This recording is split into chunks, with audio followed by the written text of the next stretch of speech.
TRP நடத்தக்கூடிய PG TRP exam வந்து எப்போ கால்பர் பண்ணுவாங்க?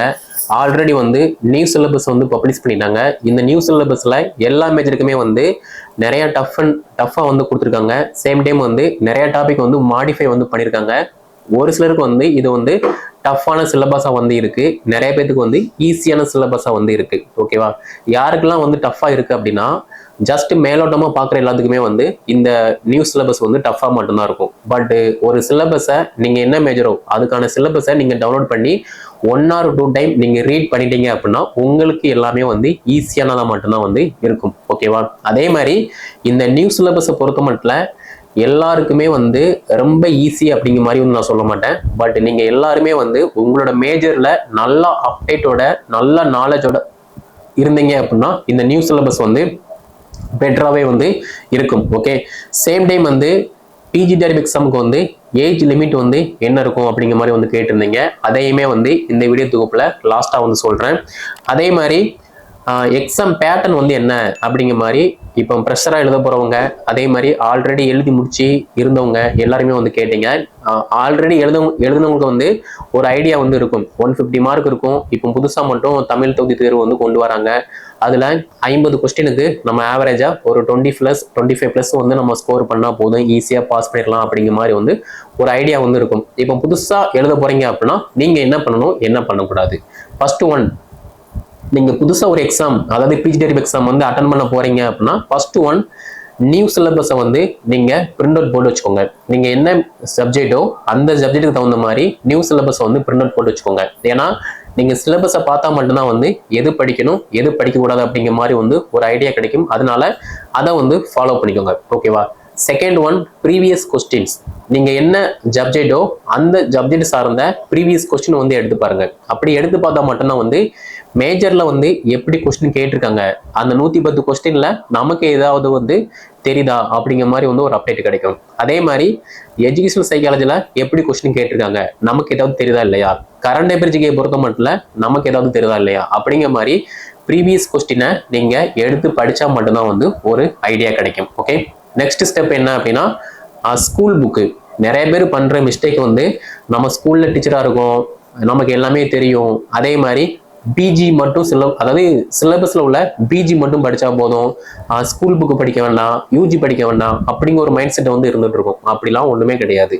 அதாவது எல்லாருக்குமே வந்து அடிப்படை அப்படின்னு பார்க்கும்போது வந்து பார்த்தோம்னா ரொம்ப கம்மியா தான் வந்து இருக்கும். அப்போ அடிப்படை என்னவோ அதுல இருந்து வந்து ஸ்டார்ட் பண்ற மாதிரி இருக்கும். ஃபார் எக்ஸாம்பிள், இப்போ சுவாலஜி மேஜர்ல வந்து தடுப்பூசி அட்டவணை அப்படிங்கிற மாதிரி வந்து ஒரு தனி யூனிட்டே வந்து உண்டு. அந்த தடுப்பூசி அட்டவணையை பொறுத்த மட்டும் ஒரு குழந்தை பிறக்கு அப்படின்னா அந்த குழந்தை பிறந்ததுல இருந்து அடுத்து ஒரு பர்டிகுலர் இயர் வரைக்குமே வந்து என்ன தடுப்பூசி போடணும், எதுக்காக வந்து போடணும், அந்த தடுப்பூசி போடுறதுனால வந்து என்னென்ன பயன்கள் இருக்கு அப்படிங்கிற மாதிரி வந்து எல்லாத்தையுமே வந்து அந்த யூனிட் வந்து கவர் பண்ணும். அப்போ அது எல்லாமே வந்து 6ஆம் வகுப்புல இருந்து 12ஆம் வகுப்பு வரைக்கும் யூஜி, பிஜி, ரெஃபரன்ஸ் இது எல்லாமே சேர்த்து படிச்சா மட்டும்தான் வந்து கவர் பண்ண முடியும். அதே மாதிரி அந்த தடுப்பூசி அட்டவணை ஸ்கூல் புக்லயே வந்து இருக்கு.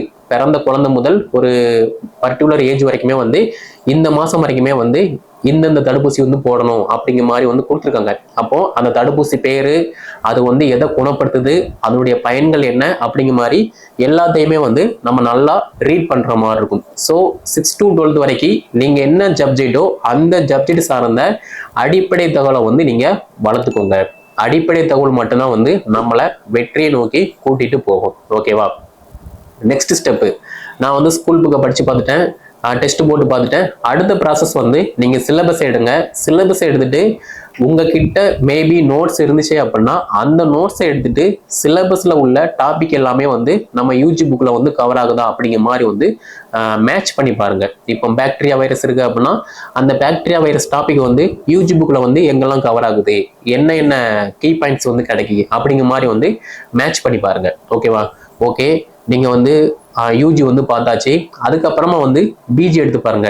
அதே பிஜி புக்ல பாக்டீரியா வைரஸ் டாபிக் வந்து இருக்கா, என்ன எக்ஸ்ட்ரா கீ பாயிண்ட்ஸ் வந்து கிடைக்கும் அப்படிங்கிற மாதிரி படிச்சீங்க அப்படின்னா உங்களுக்குள்ளேயே வந்து ஒரு புரிதல் தன்மை வந்து கிடைக்கும். இப்போ 6ஆம் வகுப்புல வந்து வைரஸ் வந்து இப்படிதான் இருக்கும் அப்படிங்கிற மாதிரி சொல்லுவாங்க.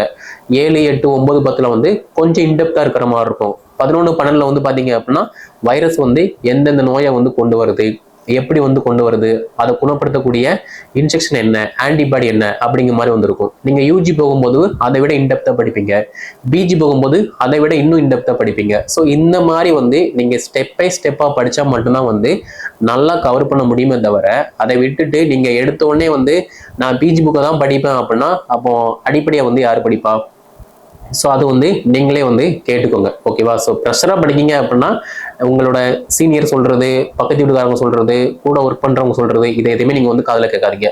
நீங்க ப்ரெஷரா ஸ்டார்ட் பண்றீங்க அப்படின்னா உங்களோட மைண்ட் வந்து ரொம்ப ஃப்ரீயா, நான் ஃபர்ஸ்டே சொன்ன மாதிரி syllabus, previous questions, school books, UG, PG, reference, இது 5 வந்து கலெக்ட் பண்ணி படிக்க ஸ்டார்ட் பண்ணுங்க. அதே மாதிரி நீங்க எக்ஸாம் பாஸ் பண்ணி ஜாப்ல இருக்கிறவங்க கிட்ட கேட்டீங்க அப்படின்னா எக்ஸாம் வந்து ஈஸி, இதை படி இதை படிக்காத அப்படிங்கிற மாதிரி வந்து சொல்லுவாங்க. நீங்க எக்ஸாம் பாஸ், அதாவது எக்ஸாம் எழுதி ஜாப் கிடைக்காம வேற ஒருத்தங்கிட்ட போய் நீங்க கேட்டீங்க அப்படின்னா அவங்க சொல்ற ஒரே விஷயம் வந்து இதுக்கெல்லாம் வந்து நீ வந்து 40 மணி நேரம் படிக்கணும், 30 மணி நேரம் படிக்கணும், ஃபுல் டைமா வந்து ஹார்ட் ஒர்க் பண்ணணும் அப்படிங்கிற மாதிரி சொல்லுவாங்க. இந்த 40 மணி நேரம் 30 மணி நேரம் வந்து பாத்தீங்க அப்படின்னா யாராலையுமே வந்து படிக்க முடியாது, அப்படியே படிச்சாலுமே பாஸ் பண்ண முடியாது, ஓகேவா? ஸோ நீங்க 1 hour படிச்சாலுமே அந்த 1 hourல என்ன படிக்கீங்களோ அந்த டாபிக் வந்து அடுத்து உங்களோட லைஃப் லாங் வந்து மறக்கவே கூடாது. அப்படி படிச்சீங்க அப்படின்னா நீங்க தான் வந்து ஒரு கவர்மெண்ட் ஸ்கூல்ல கவர்மெண்ட் டீச்சரா வந்து வேலை பார்ப்பீங்க, ஓகேவா? ஸோ இதை மட்டும் மைண்ட்ல வந்து பிக்ஸ் பண்ணிக்கோங்க. ஸோ நீங்க ஒரு வெற்றியாளர் கிட்ட போய் நீங்க கேட்டீங்க அப்படின்னா அவங்க இதுதான் ஸ்டெப் அப்படிங்கிற மாதிரி சொல்லுவாங்க. நீங்க அதே மாதிரி எக்ஸாம் கிளியர் பண்ணாத ஒருத்தர் கிட்ட போய் கேட்டீங்க அப்படின்னா ஏகப்பட்ட ரீசன் சொல்லுவான், இவன்கிட்ட போய் ஏன்டா நம்ம கேட்டோம் அப்படிங்கிற மாதிரி ஆயிரும். அதே மாதிரி நம்ம இந்த எக்ஸாமுக்கு படிக்கணுமா அப்படிங்கிற மாதிரி வந்து ஒரு மைண்ட் வந்து டிஸ்டர்ப் ஆயிரும், ஓகேவா? ஸோ அதனால நீங்க ப்ரெஷரா இருக்கீங்க அப்படின்னா எதுவுமே ஒரி பண்ணாம படிக்கிற வேலையை மட்டும் நீங்க வந்து ஸ்டார்ட் பண்ணுங்க, ஓகே? ஸோ நெக்ஸ்ட் பாயிண்ட் வந்து பாத்தீங்க அப்படின்னா நிறைய பேர் கேட்குற விஷயம் வந்து, சார் என்கிட்ட வந்து மெட்டீரியல் இல்லை, நான் மெட்டீரியல் மட்டும் கொடுத்தா நான் வந்து படிச்சு பாஸ் பண்ணிடுவேன் அப்படிங்கிற மாதிரி வந்து கேட்கீங்க. நீங்க படிச்சுக்கிட்டே இருந்தீங்க அப்படின்னா ஒரு காலமும் வந்து பாஸ் பண்ண முடியாது. ஏன்னா நிறைய பேர் வந்து படிப்பாங்க, ஓகேவா? அப்படி இருக்கும்போது நீங்க படிச்சதை டெஸ்ட் போட்டு பார்த்தா மட்டும்தான் வந்து நமக்கு கரெக்டான கொஸ்டின் பேட்டர்ன்ஸ், அந்த டைம் மேனேஜ்மெண்ட், ஒரு டஃப்பான கொஸ்டினை வந்து எப்படி அட்டன் பண்ணணும், ஒரு ஈஸியான கொஸ்டினை வந்து எப்படி கரெக்டாக வந்து ஆன்சர் பண்ணணும் அப்படிங்கிற மாதிரி வந்து ஒரு ஐடியா வந்து நமக்குள்ள வந்து கிடைக்கும். அதை விட்டுட்டு சார் நான் என்கிட்ட புக் இருந்தால் மட்டும் நான் வந்து படித்து பாஸ் பண்ணிடுவேன் அப்படின்னா ஒன்றுமே வந்து பண்ண முடியாது. அது வந்து உங்களோட சாய்ஸ் தான். பட் என்னோட கருத்துப்படி நீங்கள் ஒன்ஸ் ஒரு எக்ஸாம் ப்ரிப்பரேஷன் பண்ணுறீங்க அப்படின்னா எல்லாமே வந்து ப்ராப்பராக வந்து ஃபாலோ பண்ணிக்கோங்க. படிங்க, படிச்சதை டெஸ்ட் போட்டு பாருங்க, அந்த டாபிக்ல இருந்து கொஸ்டின் எப்படிலாம் எடுக்காங்க அப்படிங்கிற மாதிரி வந்து ஒரு ஐடியா கிடைக்கும். அதை எல்லாமே ஃபாலோ பண்ணிக்கோங்க. அதே மாதிரி அந்த டைம் மேனேஜ்மெண்ட்டை வந்து ஃபாலோ பண்ணிக்கோங்க. இது எல்லாம் தான் வந்து பார்த்தீங்கன்னா நம்மளை வெற்றியை நோக்கி கூட்டிட்டு போகும், ஓகேவா? அதே மாதிரி நிறைய பேர் பண்ற மிஸ்டேக் வந்து படிப்பாங்க, டெஸ்ட் போட்டு பார்ப்பாங்க, ஆனா ரிவிஷன் பண்றது வந்து கிடையாது. ஏன்னா எனக்கு எல்லாமே தெரியும் அப்படிங்கிற மாதிரி வந்து ஒரு அசால்ட்டு, ஓகேவா? அப்படி எதுவுமே இல்லாம நீங்க நல்லா படிச்சாலுமே சரி, அதே மாதிரி நீங்க நல்லா டெஸ்ட் போட்டு பார்த்தாலுமே சரி, படிச்சதை ரிவிஷன் பண்ணுங்க. ரிவிஷன் பண்ணும்போது தான் வந்து நம்ம இது படிச்சிருக்கோம், இது படிக்கல, இது நமக்கு ஞாபகம் இருக்கு, இது வந்து மறந்து போகுது அப்படிங்கிற மாதிரி வந்து நமக்குள்ளேயே வந்து ஒரு ஸ்ட்ராட்டஜி வந்து கிரியேட் பண்ண முடியும். அதனால அதை வந்து ஃபாலோ பண்ணிக்கோங்க, ஓகேவா?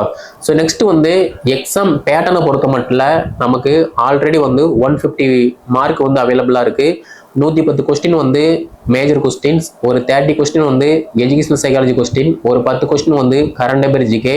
இது எல்லாத்துலேயுமே நம்ம ஆவரேஜாக வந்து ஒரு 150க்கு ஒரு 115க்கு மேலே 115க்கும் மேற்பட்ட மதிப்பெண்களை எடுத்தோம் அப்படின்னா நம்ம தான் வந்து சக்ஸஸ்ஃபுல்லாக ஒரு கவர்மெண்ட் ஸ்கூலில் கவர்மெண்ட் டீச்சர்ஸ், ஓகே? நிறைய பேர் கேட்குற கொஸ்டின் வந்து சார் ஒரு 90 எடுத்தால் போதுமா, ஒரு 80+ எடுத்தால் போதுமா அப்படிங்கிற மாதிரி வந்து கேட்குங்க.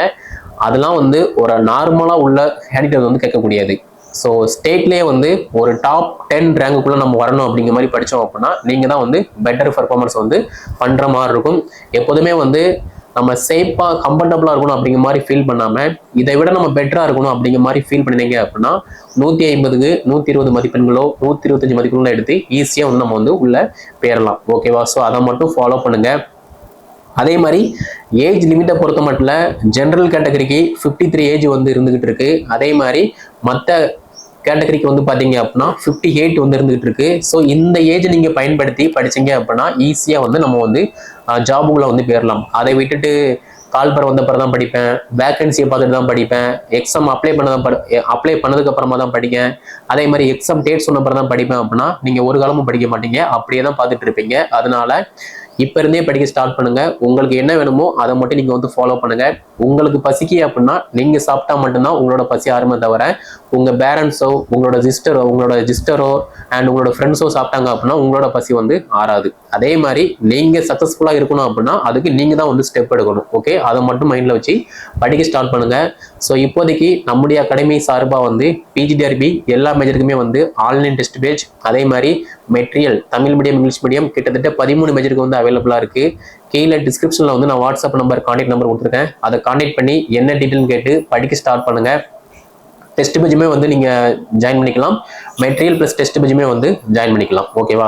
ஸோ இந்த வீடியோ தொகுப்பை பிஜிடிஆர்பி ப்ரிப்பரேஷன் பண்ணக்கூடிய ஸ்கூல் டீச்சர்ஸ், அதாவது பிரைவேட் ஸ்கூல் டீச்சர்ஸ், கவர்மெண்ட் ஸ்கூல்ல டெம்பரவரி ஒர்க் பண்ணக்கூடிய teachers and BEd student, MEd student இவங்க எல்லாமே ஷேர் பண்ணுங்க. அவங்களும் வந்து படித்து பயன்பெறட்டும். நம்முடைய சேனல் நீங்க சப்ஸ்கிரைப் பண்ணல அப்படின்னா சப்ஸ்கிரைப் பண்ணிக்கோங்க. நன்றி, வணக்கம்.